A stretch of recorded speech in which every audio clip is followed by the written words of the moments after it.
ఒట్టి కుండ అంటే అర్థం ఏంటంటే, ప్రభునందు ప్రియ దేవుని పిల్లరా, దేవునికి స్తోత్రం. దాంట్లో ఏముండదు, నూనె ఉండదు, పిండి ఉండదు, నీళ్లు ఉండవు, ఎటువంటి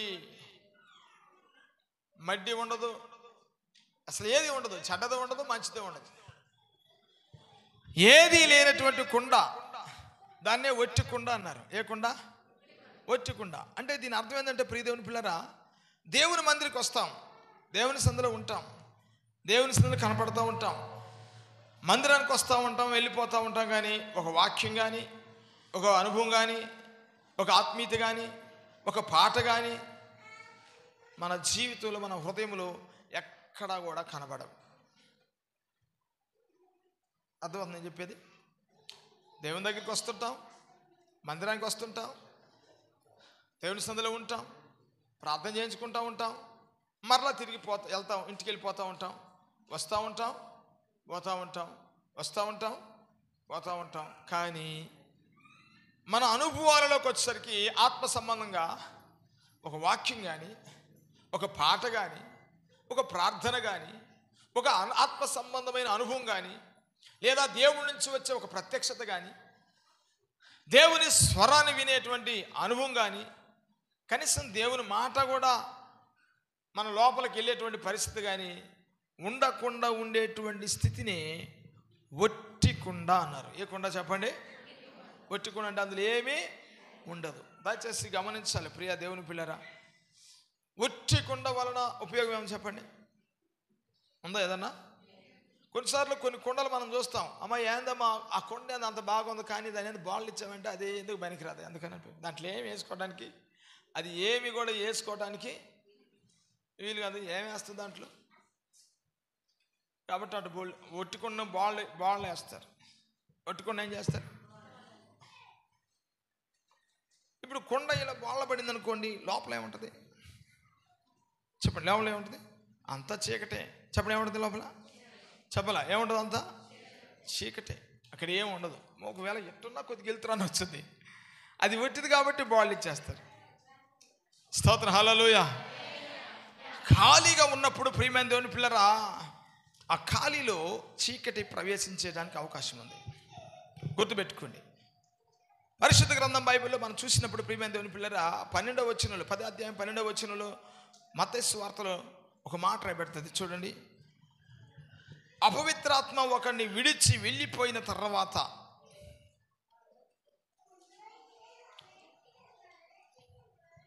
12, 10, 10, 12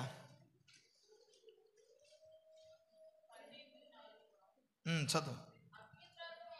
లూకా సువార్త అనుకుంటా 10, 12 చదువు. అపవిత్రాత్మ ఒక మనిషిని వదిలిపోయిన తర్వాత అది విశ్రాంతి వెతుకుచు నీరు లేని చోట్ల తిరుగుచుండును, విశ్రాంతి దొరకనందున నేను వదిలి వచ్చిన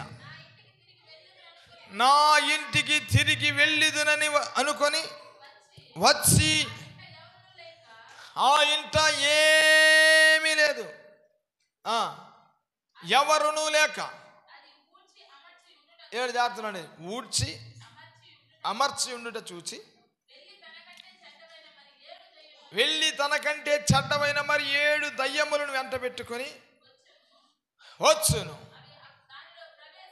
అవి దానిలో ప్రవేశించి అక్కడే కాపురం ఉంటాయంట. ప్రియదేవుని పిల్లరా, జాగ్రత్త వినండి ఈ మాటని. మనం జ్ఞాపకం చేసుకోవాల్సిందంటే, ఎప్పుడు కూడా మన జీవితంలో మన హృదయాన్ని, మన మనస్సుని, మన ప్రియదేవుని పిల్లల ఆత్మీయ స్థితిని ఎప్పుడు ఒట్టిగా ఉంచకూడదు, ఊడ్చి అమర్చకూడదు. ఊడవడం అంటే అక్కడికి ఏమీ ఉండదు ఆడ. స్తోత్రం, హల్లెలూయా. అంటే ఇక్కడ ఒట్టిదే, ఇల్లు ఏమీ లేదు ఆడ.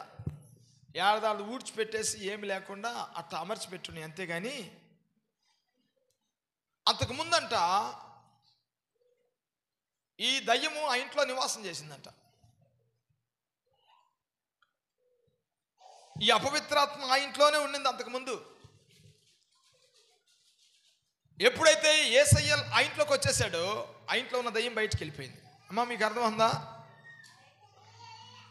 ఎప్పుడైతే యేసుక్రీస్తు వారు ఆ హృదయంలోకి వెళ్ళిపోయాడో, ఆ హృదయంలో ఉన్నటువంటి దురాత్మ బయటికి వెళ్ళిపోయింది, చీకటి బయటికి వెళ్ళిపోయింది. యేసు ప్రభువుని అంగీకరించినటువంటి ప్రతి వ్యక్తిలో కూడా అపవిత్రత ఉంటుంది, అపవిత్ర ఆత్మలకు చోటు ఉంటాయి. యేసు ప్రభువుని మనం అంగీకరించినప్పుడు, ఎరగనప్పుడు, ఆయన దగ్గరికి రానప్పుడు మన హృదయంలో ఉండేటువంటి స్థానం అంతా కూడా చీకటే. అది అపవిత్రాత్మకు, అపవిత్రతకు అది నిలయమంటుంది, నిలయంగా ఉంటుంది, నివసించడానికి వీలుగా ఉంటుంది. అక్కడ సాతానుకు సింహాసనం ఉంటుంది. ప్రియదేవుని పిల్లరా, అతను ఎంత తెల్లగా బట్టలేసినా, అతను ఎటువంటి అధికారి అయినా, మంత్రి అయినా, ఎమ్మెల్యే అయినా, ఎంపీ అయినా, ముఖ్యమంత్రి అయినా, ప్రధాని అయినా, దేశ అధికారి అయినా, అతను యేసు క్రీస్తుని అంగీకరించకపోతే అతని హృదయంలో సాతాను యొక్క సింహాసనము స్థాపించబడి ఉంటుంది. అపవాది అతనిలో నివాసం చేస్తూ ఉంటుంది. ప్రియదేవుని పిల్లరా, అది చీకటిమయంగా ఉంటుంది. లోక సంబంధంగా కొన్ని మంచి పనులు వారు చేస్తూ ఉంటారు. దేవుని స్తోత్రం చెప్పండి. వారికి అధికారం ఉంది కనుక, వారందరూ కూడా చట్టం ఉంది కనుక, లా ఉంది కాబట్టి, ప్రియమైన దేవుని పిల్లరా, రాజ్యాంగాన్ని బట్టి వాళ్ళు నడుచుకుంటూ ఉంటారు. రాజ్యాంగానికి లోబడి కొన్ని మంచి పనులు వారికి ఇచ్చినటువంటి అధికారాలను బట్టి చెయ్యాలి కాబట్టి చేస్తూ ఉంటారు వాళ్ళు. నా మాటలు జాగ్రత్త అర్థం చేసుకోండి. దేవునికి స్తోత్రం. అయితే ప్రియులారా, ఇక్కడ జరుగుతున్నటువంటి విషయం ఏంటంటే, ఆ దయ్యమంట యేసు ప్రభు వారు లోపలికి వచ్చేసరికి అది బయటికి వెళ్ళిపోయిందంట. బయటికి వెళ్ళిపోయింది అంటే ఇప్పుడు లోపలికి ఏమొచ్చింది? వెలుగు. చెప్పండి ఏమొచ్చింది? చెప్పండి ఏమొచ్చింది? వెలుగు వచ్చింది. అంటే దేవుని వెలుగు వచ్చింది. యేసయ్య ఉన్నాడు ఇప్పుడు లోపల. కొద్ది రోజులు గడిచింది, సంవత్సరం అయింది, 2 సంవత్సరాలు అయింది. భక్తి ప్రీతి కాలం గడుస్తూ ఉండేసరికి, ఈ కాలము గడుస్తున్న సమయంలో ఈ వ్యక్తి మరలా తిరిగి లోకం వైపు, శరీర కార్యాల వైపు, పాపం వైపు, లోక ఆశల వైపు ఆకర్షించబడి, తిప్పబడి, మరులు కొల్పబడి, ప్రియమైన దేవుని పిల్లరా, వాటి వైపు మరలా చూడడం, పరిగెత్తడం, వాటిలో కలిసిపోవడం ప్రారంభిస్తూ ఉన్నాడు. మనకి ఈ మాట ఎక్కడ ఉంటుందంటే, ప్రియమైన దేవుని పిల్లరా, దురాశ గర్భమును ధరించి పాపమును కనగా పాపం పరిపక్వమై మరణమును కనును అని ఉంటుంది. యాకోబు రాసినటువంటి పత్రిక 1వ అధ్యాయం ఈ మాటను యాకోబే రాస్తాడు. ఎవడైనను శోధన సహించువాడు ధన్యుడు, అట్టివాడు పరీక్షకి నిలిచిన వాడై రాయబడింది అక్కడ. దేవునికి స్తోత్రం కలుగును గాక. అయితే శోధన ఎందుకు వస్తుంది అంటే అక్కడ రాస్తాడు, మళ్ళీ దాన్నే రాస్తాడు. ఎవడైనను దేవుడు నన్ను శోధిస్తున్నాడు అంటే అనకూడదు. ఎందుకంటే మనం ఎందుకు శోధించబడతాము అంటే ఏమని రాస్తాడు అక్కడ తెలుసా? ఇదే రాస్తాడు, మీ దురాశల వలన మీరు శోధనలోకి వెళ్ళిపోతున్నారు, మీ దురాశలను బట్టి మీరు శోధించబడుతున్నారు. దురాశ గర్భమును ధరిస్తుంది. దురాశ కానీ గర్భం వస్తే కనేటువంటి బిడ్డ పేరు ఏందో తెలుసా? ఏంది? పాపమును కంటదంట. దురాశ దేన్ని కనుద్ది? చెప్పాలి అందరూ కూడా. ఏం కనుద్ది? పాపమును కనుద్ది. దురాశ గర్భం వస్తే పాపాన్ని కనుద్ది. పాపం పరిపక్వమైంది అనుకోండి, అది మరణానికి తీసుకెళ్తుంది. కాబట్టి ప్రభునందు ప్రియదేవుని పిల్లరా, ఇక్కడ మనం జ్ఞాపకం చేసుకున్నట్లయితే దేవుని వాక్యంలో రాయబడుతూ ఉంది. దేవునికి స్తోత్రం. హల్లెలూయా. ఆ అపవిత్ర ఆత్మట వెళ్ళిపోయింది. దేవుని ఆత్మ లోపలికి వచ్చింది. ఈ వ్యక్తి కొంతకాలం అయిన తర్వాత మరలా ఆకర్షించబడి దురాశకి వెళ్ళిపోయి పాపాన్ని గర్భం ధరిస్తాడు. అది పరిపక్వత దశలోకి తీసుకెళ్తూ ఉంటుంది. పరిపక్వత తీసుకెళ్ళి అతని అడుగులన్నీ కూడా నరకం వైపు, పాతాళం వైపు నడిపిస్తూ ఉంటుంది. అంటే మరణానికి దగ్గరికి తీసుకెళ్తూ ఉంటుంది. అర్థమైందా? ఆత్మ సంబంధంగా. స్తోత్రం చెప్పాలి గట్టిగా. అయితే అలాగ వెళ్ళిపోయిన తర్వాత ఎప్పుడైతే దురాశల వైపు వెళ్ళిపోయి, లోకం వైపు వెళ్ళిపోయి మరలా వెళ్తూ ఉంటాడో, ప్రార్థన ఊడ్చేయబడుతుంది, విశ్వాసం ఊడ్చేయబడుతుంది, భక్తి ఊడ్చేయబడుతుంది, పరిశుద్ధాత్మ అనుభవం ఊడ్చేయబడుతుంది. ఒక్కొక్కటి ఒక్కొక్కటి ఒక్కొక్కటి ఒక్కొక్కటి దూరం అయిపోయి ఊడ్చివేయటంటే అసలు ఇంకేం ఉండవు. భక్తికి సంబంధించినటువంటి ప్రార్థన కానీ, వాక్యం కానీ, భక్తి కానీ, ఆత్మీయత కానీ, అభిషేకం కానీ, ఆత్మ సంబంధమైన వాటి మీద మనస్సు కానీ, వినాలని, వెళ్ళాలని, దేవుని కొరకు బ్రతకాలని, దేవుని సందులో ఉండాలని, కూర్చోవాలని ఏ మనస్సు లేకుండా ఒట్టి మనిషి అయిపోతాడు. ఏమైపోతాడు చెప్పండి? అందరు చెప్పండి గట్టిగా. ఏమైపోతాడు? ఒట్టి మనిషి అయిపోతాడు. ఈ ఒట్టి మనిషిగా ఉండి అలాగ ఒట్టి మనిషిగా మిగిలిపోతాడు. ఇప్పుడు సింహాసనంలో లోపలికి వచ్చి సింహాసనం మీద కూర్చున్నటువంటి యేసయ్య బయటికి వెళ్ళిపోతాడు. ఒట్టి కుర్చీ ఉంటుంది. ఆడ ఏముంటుంది చెప్పండి? ఒట్టి కుర్చీ ఉంటుంది. తనను విడిచిపోయినటువంటి దురాత్మ ముందు వెళ్ళిపోయింది కదా, చీకటి, అపవిత్రమైన కార్యాలు చేయిస్తూ అంతకుముందు ఉన్నటువంటి అపవిత్రాత్మ బయటికి వెళ్ళింది కదా, అది అనుకుంటుందంట, ఒకసారి చూసొద్దాం పోయి ఎట్టుందో. నేను అప్పుడు నివాసం ఉన్నాగా, అప్పుడు కాపురం ఉండి వచ్చానుగా. దేవుని స్తోత్రం చెప్పాలి గట్టిగా. ఇంకొంచెం గట్టిగా చదువుదాం, ఇంకొంచెం గట్టిగా. ఏముంది? ఒకసారి చూసొద్దాం మా ఇల్లు ఎట్టుంది. అప్పుడు పాత ఇల్లు, మాజీ ఇల్లు. ఏ ఇల్లు? అక్కడ రాయబడిందంటే దానికి ఎక్కడ స్థలము దొరకనందున అని భలే ఉంటుంది ఆ మాట. ఆత్మ సంబంధం చెప్తా వినండి అని చెప్పు, చదువు. ఏం దొరకనందున? నీరు లేనందున. చెప్పండి. ఏమి లేదంట? అందరు చెప్పాలి. ఏమి లేదంట?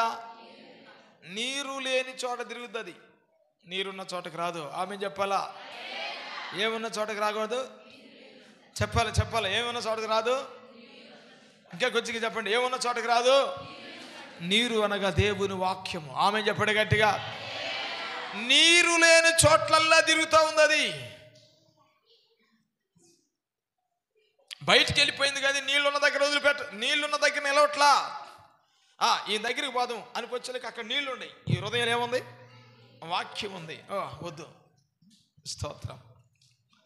సరే ఏమని చూద్దాం అనుకుని ఆడకొచ్చేలా కూడా ఆడ కూడా ఏముంది? నీళ్లున్నాయి. ఆమేన్, హల్లెలూయా. వామ్మో, ఏడకూడదు. ఇటు తిరుగుతూ ఉంది. నీరులోని చోట్లకల్లా తిరుగుతూ ఉంది. నీరు లేని చోట్లకి వెళ్ళా తిరిగి, నేను అప్పుడు కాపురం ఉండి వచ్చాను కదా, అది ఎట్టుందో పోయి చూద్దామని వచ్చింది. వచ్చేసరికి అక్కడ ప్రశాంతంగా ఉంది. ఒక ప్రార్థన లేదు, ఒక వాక్యం లేదు, ఒక స్తోత్రం లేదు, స్తుతి లేదు, ఆరాధన లేదు. అదంతా కూడా నిష్మానుసంగా అయిపోయింది. స్తోత్రం చెప్పండి, హల్లెలూయా. అప్పుడు వచ్చి చూసి అనుకున్నాంట, అబ్బా నేను ఏదో అనుకున్నాను కానీ ఆ రోజు బయటికి వెళ్ళిపోయిన తర్వాత, బయటికి వెళ్ళేటప్పుడు యేసయ్య లోపలికి వచ్చేసరికి నేను బయటికి వెళ్ళానుగా, ఇంక ఈ ఇల్లు, ఈ హృదయము చాలా బలపడి ఆత్మీయంగా ఆశీర్వాదకరంగా ఉందనుకున్నాను కానీ, ఇక్కడేదో నీళ్ళు ఉంటాయి అనుకున్నాను కానీ ఇక్కడ నీళ్లు లేవు. ఏమి లేవు. అట్టయితే నేను అప్పుడు ఒక్కదాన్ని కదా నన్ను పంపించింది. నాతో పాటు ఒక 7గురిని తీసుకొద్దాం. ఎంతమంది తీసుకొద్దాం? 7గురిని. నాకంటే చెడ్డవి తీసుకొద్దాం. ఏమనుకున్నదంట చెప్పండి? ఏమనుకున్నదంట అంటే వాటికంటే ఇదే బెటర్ అన్నమాట. ముందున్నదే అసలు నేను చెప్పే వాక్యంకి అర్థం ఉందా? దేవుని స్తోత్రం చెప్పండి, హల్లెలూయా. అంటే ముందున్న దాని అర్థం ఏంటంటే యేసు ప్రభు నమ్ముకోక ముందు ఉన్నటువంటిది మంచిది. ఏది? ఆ చీకటి.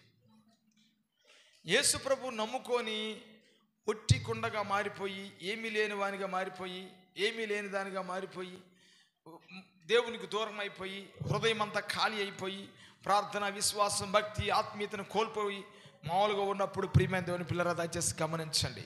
ఈ రోజున చాలామంది క్రైస్తవులు, దేవుని పిల్లలు, ప్రియ దేవుని పిల్లరా, ఇలాంటి వాటిని తీసుకొచ్చుకొని పెట్టుకుంటారు. ఖాళీ అయిపోతున్నారు. కారణం ఏంటంటే వారు నడిపించేవాళ్ళు లేక, వాళ్ళు కూడా దేవుని మాట సరిగా వినక, దేవుడు చెప్పిన దానికి లోబడక, దైవ సేవకంతో సంబంధం లేక, దేవుని వాక్యం ప్రకటిస్తుంటే దాన్ని సరిగా తీసుకోక, అర్థం చేసుకోక, దేవునికి స్తోత్రం. అయ్యే ప్రార్థనలు కానీ ఎప్పుడు ప్రార్థన చేసుకునేది కదా, అట్టా ఆదివారం పోతున్నాం మన కోసం చేసేవాళ్ళ. ఆ రోజు శాస్త్రగా పాస్టర్ గారు, నేను చేయకపోతే మా ఆవిడ చేస్తాను ప్రార్థన, మా ఆయన చేస్తాడు నేను చేయకపోతే అని, ఈ విధంగా అయిపోయి ఖాళీ అయిపోయి, నేను చెప్తున్నాను ప్రార్థన ఎవరు దాల్దే,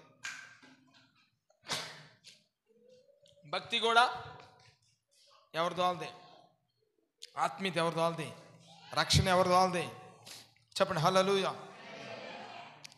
ఒకవేళ నీ మీద ఉన్న అభిషేకం నీ ఇంటి మీద అందరి మీదకి వెళ్ళొచ్చు, కానీ నీ ఆత్మీయత, నీ భక్తి నీదే. దేవునికి స్తోత్రం కలుగును కాక. ఒట్టిగా మారిపోయి ఖాళీగా ఉందని ఇది వెళ్ళిపోయి ఒక 7 చెడ్డ దెయ్యాలను తీసుకొచ్చి 8 మందిగా అందులో చేరి కాపురం చేస్తాయంట. ఏం చేస్తాయంట? చెప్పండి, ఏం చేస్తాయంట? చెప్పండి గట్టిగా, ఏం చేస్తాయంట? కాపురం చేస్తాయి. వారి స్థితి మొదటి స్థితి కంటే కడపటి స్థితి ఎక్కువగా ఉండనన్నాడు. ఏమన్నాడంటే వాని స్థితి మొదటి స్థితి కంటే కడపటి స్థితి చాలా దారుణంగా ఉంటుంది అన్నాడు. దాని అర్థం ఏం తెలుసా? కొంతమందిని చూసినప్పుడు మరి వీళ్ళు దేవుళ్ళలోకి వచ్చిన తర్వాత పాడయ్యారా ఏంది అన్నట్టుగా ఉంటారు. నేను చెప్పేది అర్థం ఉందా? వీళ్ళు దేవుని తెలుసుకోకముందే వీడి క్రియలు బాగున్నాయి ఒక రకంగా, వీడు దేవుని తెలుసుకున్న తర్వాత ఏంది ఎట్టయిపోయాడు మరి అని దేవునికి అవమానకరంగా మారిపోతారు. ఈ దేవుడిని నమ్ముకోకముందు కొంచెం పర్లే బెటర్గా ఉన్నాడు, ఏంది ఎంత అసూయ వచ్చేసింది, ఏంది ఏది మనుషులు ద్వేషిస్తున్నాడు, ఏంది ఏది ఊరకం తగాదులంటే పరిగెత్తున్నాడు, ఏంది వీడు అది వరకు లేడే ఇట్ట, ఎందుకు ఇట్ట అయిపోయాడు? దేవుడు నమ్ముకున్నాక ఒక రకంగా ఉన్నాడు, ఏంది దేవుడు నమ్ముకున్నాక. చాలామంది కొంతమంది దేవుడు నమ్ముకున్నాక బాగుపడతారు, ఏంది మరి ఎక్కువ ఇట్ట అయిపోయాడు ఏంది అనే విధంగా మార్చేస్తాయి. ఎందుకంటే కాపురం చేస్తూ ఉంటాయి, కాపురం చేస్తాయి. ఒకటి కాదు, 7 + 1 8.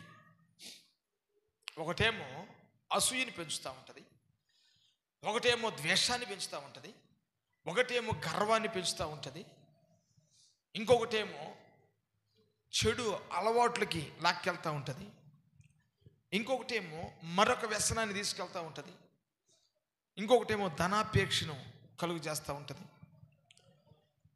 ఈ విధమైనటువంటి వాటి ద్వారా ఒక్కొక్కటి ఒక్కొక్క చెడ్డ వాటిని నాటుతూ చెడు యొక్క వ్యసనాలకి బానిసలుగా చేస్తూ, ఏం లేదండి నేను ఒక మాట చెప్తాను, జాగ్రత్తగా వినండి. శత్రువు యొక్క చేతిలో మన జుట్టు ఉందనుకో, మనం ఏం చేయగలం చెప్పండి? చెప్పండి మీరు.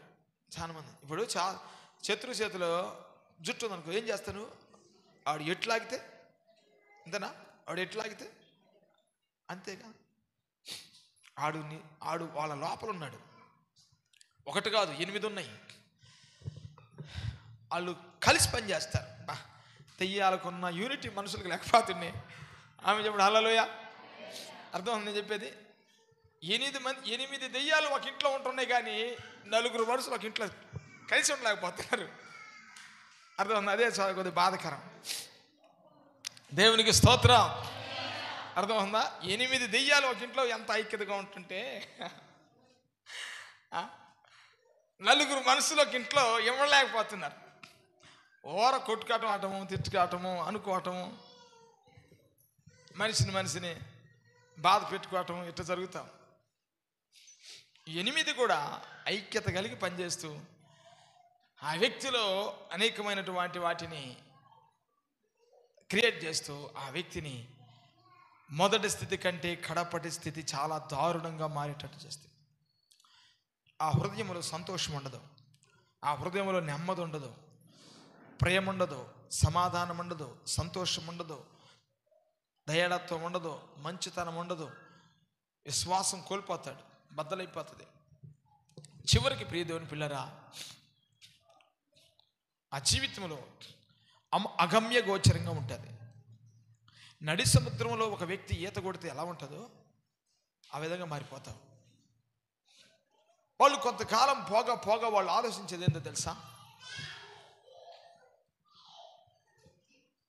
మనకి ఏ ఆధారం లేదు కనుక, మనకి ఎవరు సహాయం చేసేవాళ్ళు లేరు కనుక, అంటే దేవుడు కనపట్లేక. ఎవరు కనపట్లేదు చెప్పండి, ఏం కనపట్లేదు? మరుగైపోయినాయి. నేను ప్రారంభంలో ప్రభువు నమ్ముకున్నప్పుడు ఒక బొమ్మ చూసేవాడు. హృదయం ఉండేది, మానవుని హృదయం అని ఉండేది. వెలిగించబడిన హృదయము, వెలిగించబడిన తర్వాత ఆరిపోయిన హృదయం అని ఉండేది. వెలిగించబడక ముందు ఒక్క చీకటి ఉండేది ఇక్కడ. ఆ వెలిగించబడినప్పుడు ఆ హృదయంలో ఉన్న సింహాసనం మీదకి యేసయ్య వచ్చాడు. యేసయ్య వచ్చిన తర్వాత మళ్ళా కొద్ది రోజులకి, ఇప్పుడు నేను చెప్పాను కదా ఈ సంగతులన్నీ, అలాగని యేసయ్య బయటికి వెళ్ళే విధంగా ఈ వ్యక్తి మారాడు. ఈ సింహాసనం దిగి ఆయన బయటకు వెళ్ళిపోతూ ఉంటే మళ్ళా సాతానుడు ఇలాగ లోపలికి వచ్చేసాడు. యేసయ్య ఈ హృదయంలో ఉన్నప్పుడు వీళ్ళు ఎంత సంతోషమో, ఎంత ఆనందమో, ఎంత ఆరోగ్యమో, చాలా ఆనందము, సంతోషము పరవశిస్తూ ఉన్నాడు. అలాగా యేసయ్య లోపలికి వెళ్ళడానికి ఈడొచ్చాడు. ఈడొచ్చి ఈ సింహాసనం మీద కూర్చొని, ఈ మానవ హృదయంలో 8 అని చెప్తేనే, ఒకటేమో నెమలకి గుర్తు, ఒకటేమో